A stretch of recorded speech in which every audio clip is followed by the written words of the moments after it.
കൊല്ലം പുത്തൂർ പൊരീക്കലിൽ യുവാക്കൾ തമ്മിലുണ്ടായ സംഘർഷത്തിൽ ഒരാൾ മരിച്ചു. ഇടവട്ടം ഗോകുലത്തിൽ ഗോകുൽനാഥാണ് മരിച്ചത്. ഒളിവിൽ പോയ പ്രതികൾക്ക് വേണ്ടി അന്വേഷണം ആരംഭിച്ചിരിക്കുകയാണ്.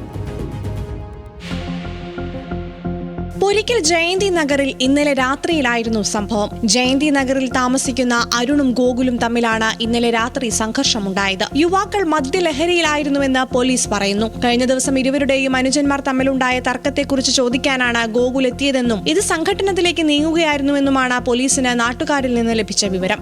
രാത്രി ബഹളവും അലർച്ചയും കേട്ട് പ്രദേശവാസികൾ ഉണർന്നു വന്നപ്പോൾ ഗോകുൽ അവശനിലയിലായിരുന്നു. തന്നെ ആശുപത്രിയിൽ കൊണ്ടുപോകൂ എന്ന് ഗോകുൽ കരഞ്ഞു പറയുന്നുണ്ടായിരുന്നുവെന്ന് നാട്ടുകാർ പറഞ്ഞു. തുടർന്ന് ഗോകുലിനെ അരുണും സമീപവാസിയും ചേർന്ന് കൊട്ടാരക്കര താലൂക്ക് ആശുപത്രിയിൽ എത്തിച്ചു. ഗോകുലിന്റെ മരണം സ്ഥിരീകരിച്ചതോടെ അരുൺ സ്ഥലത്ത് നിന്ന് കടന്നുകളഞ്ഞു.